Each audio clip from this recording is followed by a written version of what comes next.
चले चलिए कि चलना ही दलील काम रानी है। जो थक कर बैठ जाते हैं वो मंजिल नहीं पा सकते हैं, नहीं पा सकते हैं। सभी विद्यार्थियों और साथियों को प्यार भरा नमस्कार। जय हिंद, वंदे मातरम। आप लोग देख रहे हो दीपक लक्ष्य एजुकेशनल चैनल।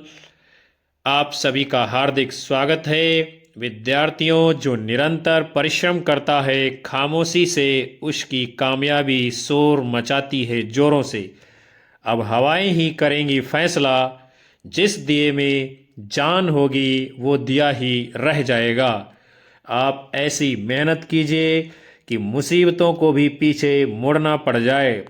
ख्वाब भले ही आपके टूटे हों लेकिन हौसले जिंदा रहने चाहिए।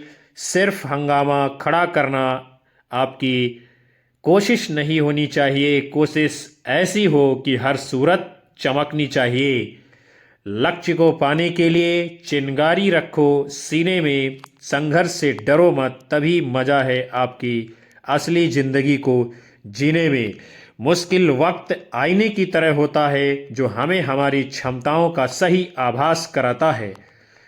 जुड़िए हमारे चैनल से। पहली बार आए हो तो सब्सक्राइब कर बेल आइकन दबाइए, जिससे आगे की आने वाली कक्षाओं का नोटिफिकेशन आप सभी को समय समय पर मिलता रहे।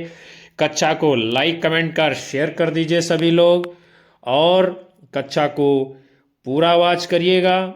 आज के सेशन का पहला प्रश्न आपके सामने है। यशपाल के झूठा सच उपन्यास की लोकप्रियता का प्रमुख कारण क्या है? उसमें झूठ को सच के रूप में दिखाया गया है। उसमें भारत विभाजन की वेदना का यथार्थ दृश्य प्रस्तुत है। उसमें मनुष्यता को हराते हुए दिखाया गया है। उसमें रचनाकार कुछ भी अपनी ओर से नहीं कहता है। तो यशपाल जी के उपन्यास झूठा सच की लोकप्रियता का प्रमुख कारण क्या है? उसमें भारत विभाजन की वेदना का यथार्थ चित्र प्रस्तुत किया गया है। आगे देखते हैं। ये जो झूठा सच उपन्यास है विद्यार्थियों, ये जो है दो भागों में विभाजित है। पहले भाग का नाम है वतन और देश, और इसका प्रकाशन होता है 1958 ईस्वी में। दूसरे भाग का नाम है देश का भविष्य, और इसका प्रकाशन होता है 1960 ईस्वी में। यशपाल जी के अन्य प्रमुख उपन्यास कौन कौन से हैं? जैसे कि दादा कामरेड, देशद्रोही, दिव्या, पार्टी कामरेड, मनुष्य के रूप में, अमिता, 12 घंटे, अप्सरा का श्राप, क्यों फंसे, मेरी तेरी उसकी बात। और यशपाल जी हिंदी के प्रगतिवादी या मार्क्सवादी उपन्यासकार माने जाते हैं।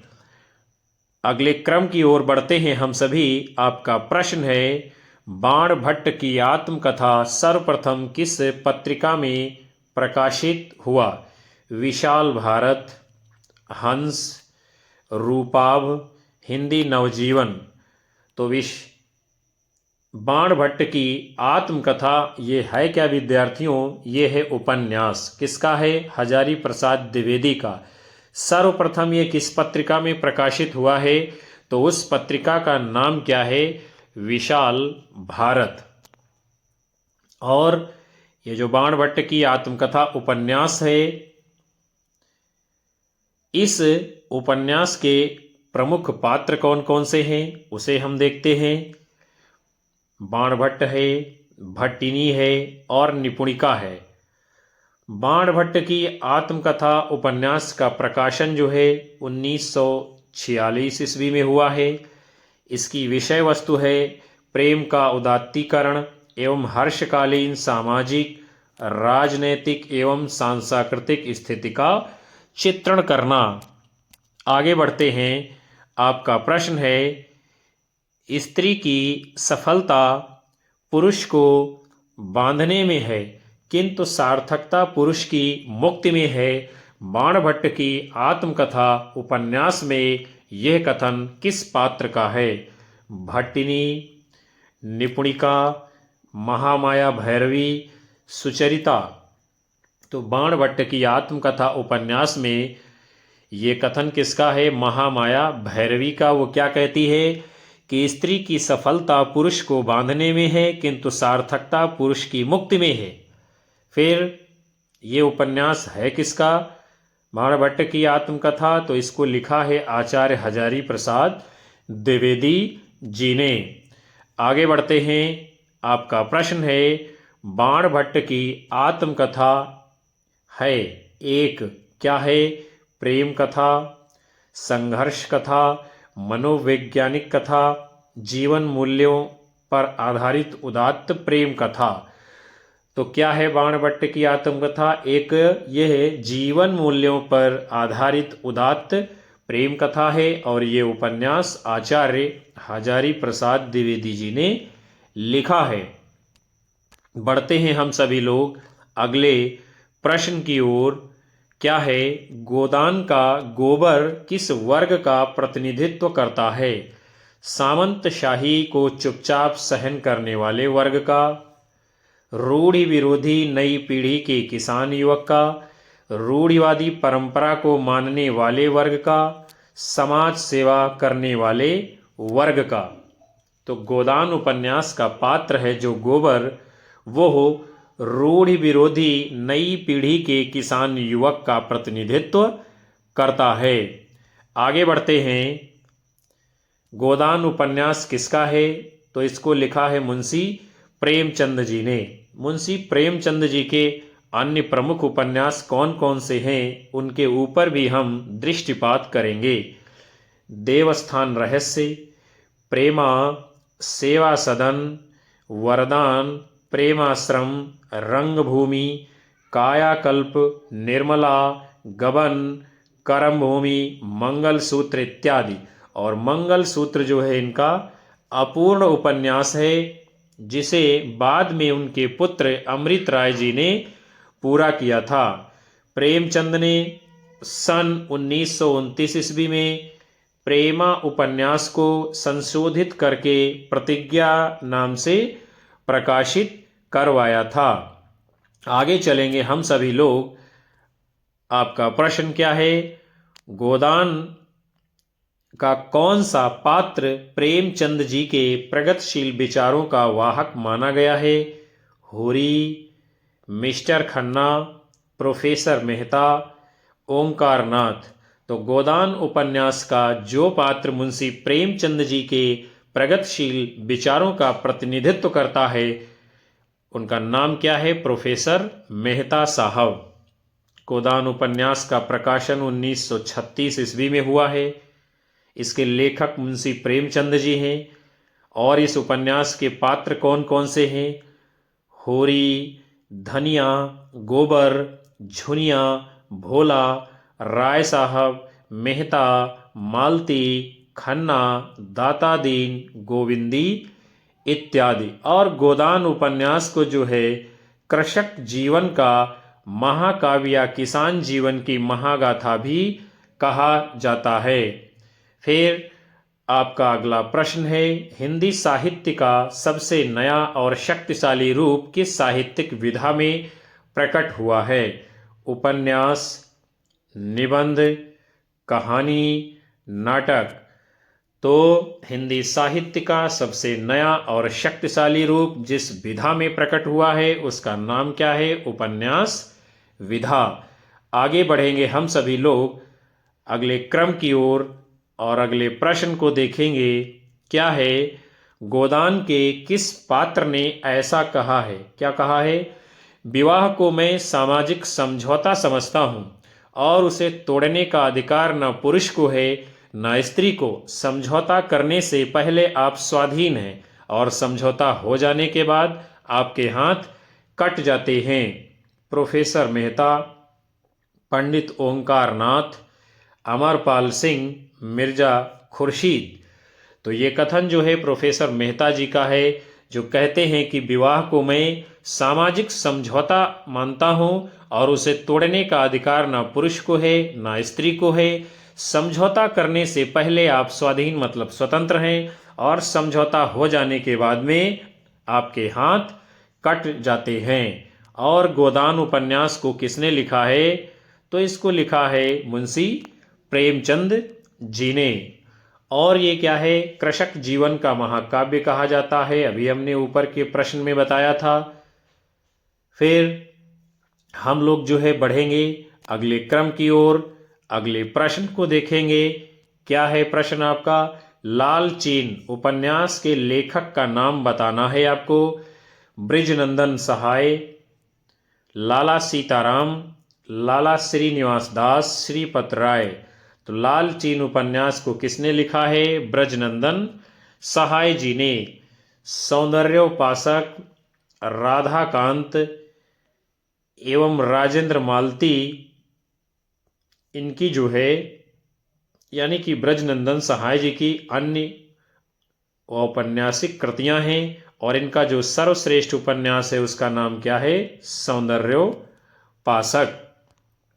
आगे चलेंगे अगले क्रम की तरफ। आपका प्रश्न है, क्या है? बावन दास किस उपन्यास का प्रमुख पात्र है? जुलूस, मैला आंचल, दीर्घतपा, परती परिकथा। तो इस प्रश्न में क्या है विद्यार्थियों? एक बात तो तय हो गई है कि ये सभी उपन्यास किसके हैं? फणीश्वरनाथ रेणु के। लेकिन बावन दास किस उपन्यास का पात्र है? उसका नाम है मैला आंचल। और फणीश्वरनाथ रेणु के द्वारा लिखित प्रथम आंचलिक उपन्यास माना जाता है। कौन? मैला आंचल। और जो बावन दास है ये गांधीवादी विचारधारा का व्यक्ति है। जुलूस, दीर्घतपा, परती परिकथा, ये सभी उपन्यास फणीश्वरनाथ रेणु जी के हैं। आगे देखेंगे। आपका प्रश्न है, क्या है? यह कथन किसका है? आपसे पूछा जा रहा है। क्या है कथन में? मैं इस सिद्धांत का समर्थक हूं कि संसार में छोटे बड़े हमेशा रहेंगे और उन्हें हमेशा रहना भी चाहिए। इसे मिटाने की चेष्टा करना मानव जाति के सर्वनाश का कारण होगा। फिर जो है हम आगे के विकल्पों को देखेंगे। आपके विकल्प हैं मुंशी प्रेमचंद जी, सुदर्शन जी, विश्वंभरनाथ शर्मा कौशिक जी, श्रद्धाराम फिल्लौरी जी। तो ये कथन किसका है? मुंशी प्रेमचंद जी का। वो क्या कहते हैं कि मैं इस सिद्धांत का समर्थक हूं कि संसार में छोटे बड़े हमेशा रहेंगे और उन्हें हमेशा रहना चाहिए।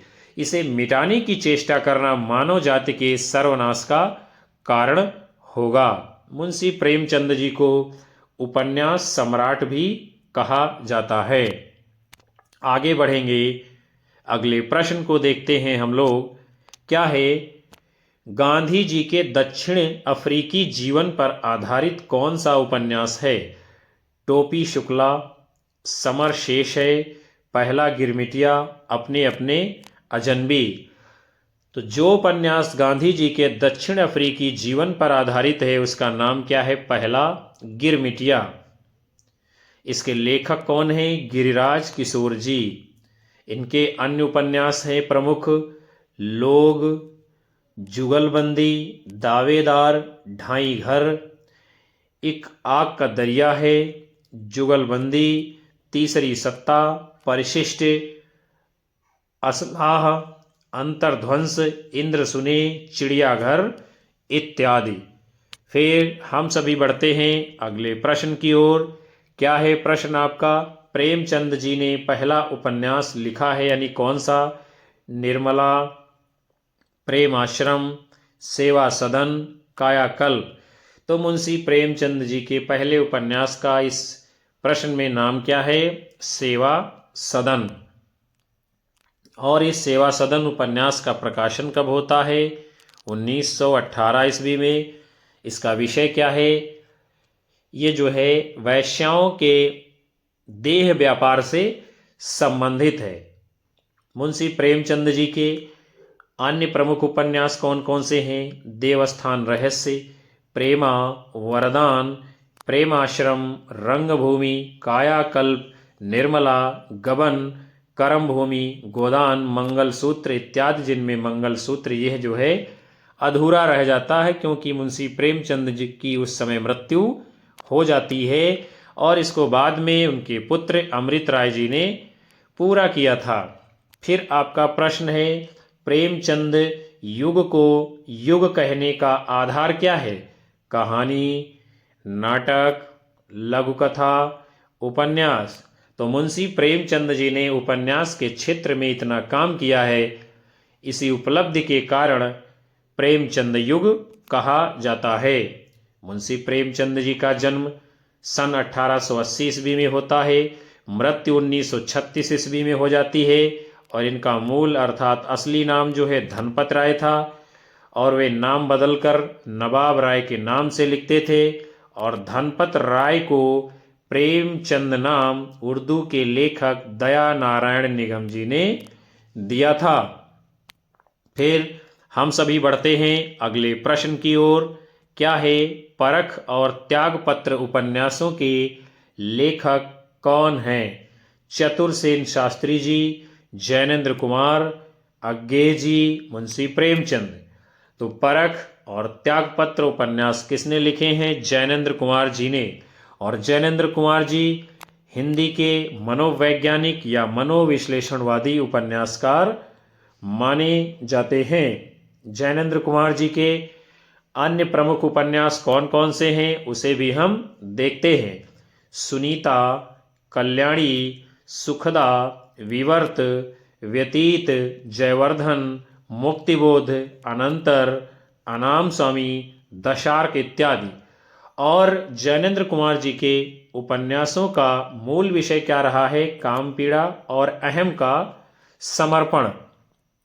फिर जो है हम सभी लोग बढ़ते हैं अगले क्रम की ओर। आपका प्रश्न है, क्या है?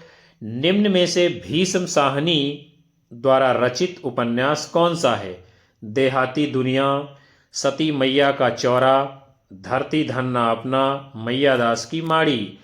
तो इनमें से विद्यार्थियों जो उपन्यास भीष्म साहनी के द्वारा रचा गया है उसका नाम क्या है? मैया दास की माड़ी। और इस उपन्यास में सन 1840 से 1920 तक के पंजाब के राजनीतिक सामाजिक यथार्थ का अंकन है। भीष्म साहनी जी के अन्य प्रमुख उपन्यास कौन कौन से हैं? झरोखा, कड़ियाँ, तमस, वसंती, कुंतो, नीलू, नीलिमा, नीलोफर इत्यादि। फिर हम सभी लोग जो है अगले प्रश्न को देखते हैं। निम्नलिखित में से कौन सा सुमेलित नहीं है उसे आप सभी को बताना है। पलटू बाबू रोड, फणीश्वर नाथ, रेणु जी, ये क्या है? बिल्कुल सही है। मृगांतक गंगा प्रसाद बिमल, ये भी सही है। रात का रिपोर्टर निर्मल वर्मा, ये भी बिल्कुल सही है। जो असंगत है वो है आपका विकल्प सी, दिलो दानिश ममता कालिया जी की रचना नहीं है। दिलो दानिश ये जो है क्या है विद्यार्थियों? ये उपन्यास है। और किसने लिखा है इसको? कृष्णा सोबती जी ने। फिर हम सभी लोग बढ़ेंगे अगले प्रश्न की ओर। क्या है आपका प्रश्न? निम्नलिखित में से कौन सा सुमेलित नहीं है उसे आपको खोजना है, बताना है। वयम रक्षामः चतुरसेन शास्त्री, पुनर्नवा हजारी प्रसाद द्विवेदी, गढ़कुंडार राहुल सांकृत्यायन, विवर्त जैनेन्द्र कुमार।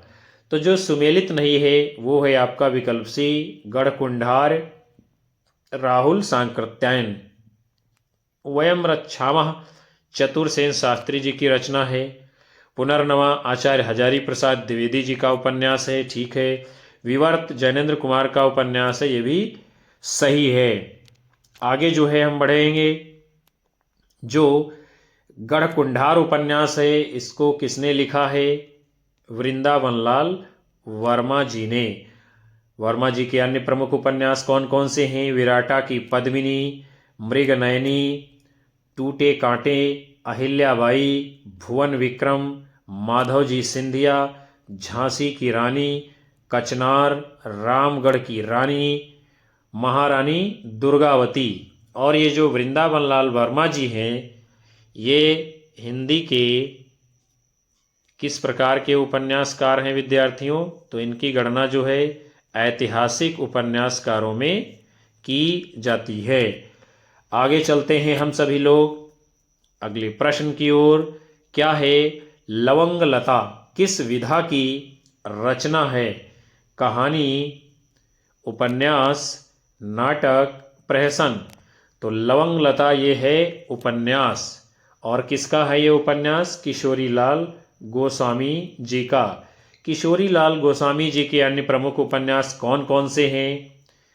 हृदय हारिणी व आदर्श रमणी, तारा, राजकुमारी, कनक, कुसुम व मस्तानी, लखनऊ की कब्र व शाही महल सरा, सुल्ताना रजिया बेगम व रंग महल में हलाहल। फिर हम लोग जो है अगले क्रम की ओर बढ़ते हैं। आपका प्रश्न है क्या है निम्नलिखित में से कौन सा सुमेलित नहीं है? उसे आप सभी को बताना है जो सही नहीं है। तो गुप्तचर गोपाल राम गहमरी जी का उपन्यास है, यानी ये तो है आपका बिल्कुल सही। अधखिला फूल अयोध्या सिंह उपाध्याय हरिओत जी का उपन्यास है, ये भी बिल्कुल सही है। नरेंद्र मोहिनी देवकी नंदन खत्री जी का उपन्यास है, ये भी बिल्कुल सही है। जो सुमेलित नहीं है वो है आपका विकल्प बी आदर्श हिंदू राधा कृष्ण दास। फिर हम सभी लोग बढ़ते हैं आगे। ये जो है आदर्श हिंदू उपन्यास किसका है फिर विद्यार्थियों? तो इसको लिखा है लज्जाराम मेहता जी ने। लज्जाराम मेहता जी के अन्य प्रमुख उपन्यास कौन कौन से हैं उसको हम देखते हैं। धूर्त रसिक लाल, स्वतंत्र रमा और परतंत्र लक्ष्मी, आदर्श दंपत्ति, बिगड़े का सुधार अथवा सती सुखदेवी इत्यादि। राधा कृष्णदास जी के उपन्यास का नाम क्या है? निस्सहाय हिंदू। फिर जो है हम लोग देखेंगे अगले प्रश्न को। क्या है निम्नांकित महिला कथाकारों के उपन्यासों का प्रकाशन वर्ष के अनुसार सही क्रम हम सभी को लगाना है। 55 खंभे लाल दीवारें, तत्सम दिलोदानिश आवा। तत्सम दिलोदानिश 55 खंभे लाल दीवारें आवा। आवा तत्सम दिलोदानिश 55 खंभे लाल दीवारें। दिलोदानिश आवा तत्सम 55 खंभे लाल दीवारें। तो इसमें जो सही अनुक्रम है प्रकाशन वर्ष के अनुसार आपका विकल्प ए राइट आंसर है। यानी पहले 55 खंभे लाल दीवारें का प्रकाशन होता है, उसके बाद में तमस उपन्यास का, उसके बाद में दिलोदानिश का, उसके बाद में आवा उपन्यास का प्रकाशन होता है। अब जो है हम लोग देखेंगे कि कब प्रकाशन होता है किस उपन्यास का। तो सबसे पहले आपके उपन्यास का नाम है 55 खंभे लाल दीवारें। किसका है उपन्यास? उषा प्रियंवदा जी का। प्रकाशन वर्ष है 1961 ईस्वी में। फिर अगला उपन्यास है तत्सम, लिखा किसने है? राजी सेठ जी ने। इसका प्रकाशन होता है 1983 ईस्वी में। फिर है दिलोदानिश, किसने लिखा है? कृष्णा सोबती जी ने, और इसका प्रकाशन कब होता है? 1993 ईस्वी में। फिर अगले उपन्यास का नाम है आवा। ये किसका है? चित्रा मुदगल जी का बड़ा ही प्रसिद्ध उपन्यास है, और इसका प्रकाशन कब होता है? 2000 ईस्वी में। आगे देखते हैं आपका अगला प्रश्न है क्या है शेष यात्रा की लेखिका कौन है? उषा प्रियंवदा, कृष्णा सोबती, नासिरा शर्मा, मन्नू भंडारी। तो शेष यात्रा किसका उपन्यास है? उषा प्रियंवदा जी का। 55 खंभे लाल दीवारें 1961 ईस्वी, रुकोगी नहीं राधिका 1967 ईस्वी, शेष यात्रा 1984 ईस्वी, अंतर्वशी 2000 ईस्वी, भय कबीर उदास 2007 ईस्वी। ये सभी उपन्यास किसके हैं? उषा प्रियंवदा जी के। फिर हम सभी लोग चलते हैं अगले प्रश्न की ओर, क्या है? अनारो किसका उपन्यास है? ममता कालिया, चित्रा मुदगल, मंजुल भगत, राजी सेठ। तो अनारो उपन्यास किसने लिखा है? मंजुल भगत जी ने। फिर जो है अनारो, ये जो है 1977 ईस्वी में प्रकाशित होता है। बेगाने घर में 1978 ईस्वी में, खातुल 1983 ईस्वी में, तिरछी बौछार 1984 ईस्वी में, गंजी 1925 ईस्वी में। ये सभी उपन्यास किसके हैं? मंजुल भगत जी के। फिर हम लोग जो है आगे देखते हैं, एक जमीन अपनी 1990 ईस्वी, आवा 1999 ईस्वी, गिली गडू 2000 ईस्वी। ये सब किसके हैं? चित्रा मुदगल जी के उपन्यास। फिर अगले क्रम में बेघर 1971 ईस्वी, नरक दर नरक 1975 ईस्वी, प्रेम कहानी 1980 ईस्वी, साथी लड़कियां, एक पत्नी के नोट्स 1997 ईस्वी, दुखम सुखम 2010 ईस्वी। ये सभी उपन्यास किसके हैं? ममता कालिया जी के। तत्सम 1983 ईस्वी, निष्कवच 1995 ईस्वी। ये उपन्यास किसके हैं? राजी सेठ जी के। अगले क्रम की ओर चलते हैं हम लोग। आपका प्रश्न है, प्रकाशन वर्ष के अनुसार निम्नलिखित उपन्यासों का सही अनुक्रम आप सभी को लगाना है। आवा, चाक, आपका बंटी, रुकोगी नहीं राधिका।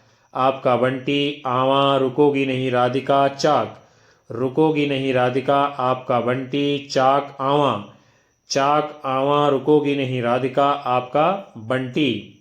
तो जो सही अनुक्रम है आपका विकल्प सी, यानी रुकोगी नहीं राधिका का पहले प्रकाशन होता है, उसके बाद में आपका बंटी, उसके बाद में चाक, उसके बाद में आवा उपन्यास प्रकाशित होता है। इन उपन्यासों के प्रकाशन वर्ष को हम देखते चलेंगे। रुकोगी नहीं राधिका प्रकाशन वर्ष है 1967 ईस्वी। किसने लिखा है? उषा प्रेमवदा जी ने। आपका बंटी प्रकाशन वर्ष है 1971 ईस्वी। किसका उपन्यास है? मन्नू भंडारी जी का। आगे देखते हैं, चाक उपन्यास ये कब प्रकाशित होता है? 1997 ईस्वी में। किसका है? मैत्रेयी पुष्पा जी का। आवा उपन्यास 2000 ईस्वी में प्रकाशित होता है। किसका है? चित्रा मुदगल जी का। और आवा उपन्यास 1999 ईस्वी, चित्रा मुदगल जी को इस उपन्यास के लिए 2003 में व्यास सम्मान से पुरस्कृत किया जाता है। फिर हम सभी जो है अगले प्रश्न को देखेंगे। अलमा कबूतरी किसकी रचना है? मृदुला गर्ग, गीतांजलि श्री, मैत्रेयी पुष्पा, चित्रा मुदगल। तो अलमा कबूतरी ये उपन्यास किसका है? मैत्रेयी पुष्पा जी का। और इस उपन्यास का प्रकाशन कब होता है? 2000 ईस्वी में। कठगुलाब इसका प्रकाशन वर्ष है 1996 ईस्वी। किसका उपन्यास है? मृदुला गर्ग जी का। एक जमीन अपनी इसका प्रकाशन वर्ष है 1990 ईस्वी। किसने लिखा है? चित्रा मुदगल जी ने। माई इसका प्रकाशन वर्ष है 1993 ईस्वी। किसका उपन्यास है? गीतांजलि श्री का। आगे चलेंगे। आपका अगला प्रश्न है, इन रचनाओं को उनकी लेखिकाओं के साथ में सुमेलित करना है और कूट के अनुसार आप सभी को आगे उत्तर देना है। तो आपका बंटी आप देख रहे हैं, ये उपन्यास किसने लिखा है? तो इसको लिखा है आपके जो है मन्नू भंडारी जी ने। 55 खंबे लाल दीवारें उपन्यास किसका है? उषा प्रियंवदा जी का। और फिर आवा उपन्यास किसका है? चित्रा मुदगल जी का। और बेघर उपन्यास किसका है? ममता कालिया जी का। अब हम सभी जो है आगे बढ़ेंगे और देखेंगे इसमें कौन सा कूट सही है, तो इसमें विकल्प बी आपका सही उत्तर माना जाएगा। इन उपन्यासों का प्रकाशन कब होता है और किसके उपन्यास हैं, उसको भी हम देखते चलेंगे। आपका बंटी, प्रकाशन वर्ष है 1971 ईस्वी, किसका है, मन्नू भंडारी जी का। 55 खंभे लाल दीवारें, प्रकाशन वर्ष है 1961 ईस्वी, किसने लिखा है, उषा प्रेमवदा जी ने। आवा कब प्रकाशित होता है, 2000 ईस्वी में, किसका उपन्यास है, चित्रा मुदगल जी का। बेघर, इसका प्रकाशन वर्ष है 1971 ईस्वी, किसने लिखा है, ममता कालिया जी ने। समय सरगम, इसका प्रकाशन वर्ष है 2000 ईस्वी और किसका उपन्यास है, कृष्णा सोबती जी का। अगले क्रम की ओर बढ़ते हैं हम लोग। आपका प्रश्न है, क्या है, कठगुलाब की रचनाकार हैं, यानी कौन है, उसे आप सभी को बताना है। मंजुल भगत, मृदुला गर्ग, ममता कालिया, मन्नू भंडारी। तो कठगुलाब ये उपन्यास किसका है, मृदुला गर्ग जी का। इनके अन्य प्रमुख उपन्यास कौन कौन से हैं, उसके हिस्से की धूप, वंशज, चित कोबरा, अनित्य, मैं और मैं इत्यादि। फिर हम सभी लोग जो है आगे बढ़ेंगे, मंजुल भगत जी के उपन्यासों को देखेंगे। कौन कौन से उपन्यास लिखे हैं मंजुल भगत जी ने, अनारो, बेगाने घर में, खातुल, तिरछी बौछार, गंजी इत्यादि। ममता कालिया जी के प्रमुख उपन्यास कौन कौन से हैं, बेघर, नरक दर नरक, प्रेम कहानी, साथी, लड़कियां, एक पत्नी की नोट्स, दुखम सुखम इत्यादि। मन्नू भंडारी जी के उपन्यास कौन कौन से हैं, आपका बंटी, महाभोज। ये दोनों उपन्यास मन्नू भंडारी जी के बहुत ही प्रसिद्ध माने गए हैं। तो विद्यार्थियों, आज की कक्षा को हम यहीं पर समाप्त करते हैं, जिसके अंतर्गत आप सभी ने हिंदी उपन्यास साहित्य के बहुत ही महत्वपूर्ण प्रश्नों की श्रृंखला को देखा है, जाना है, समझा है। मैं उम्मीद करता हूं कि ये सत्र आपको पसंद आएगा और ये प्रश्न आपकी विभिन्न परीक्षाओं में पूछे जाएंगे। कक्षा को लाइक कीजिए, कमेंट करिए और अपने साथी मित्रों में शेयर करिए। उसके साथ साथ में अपने सभी लोगों को चैनल से जोड़ते रहिए। यही आपका प्यार होता है, ऊर्जा होती है, जिसके कारण आपको लगातार कक्षाएं दे पाते हैं। आप सभी को मिलेंगे पुनः अगली कक्षा में। तब तक के लिए नमस्कार, जय हिंद, वंदे मातरम, बाय बाय, शुभ रात्रि सभी को।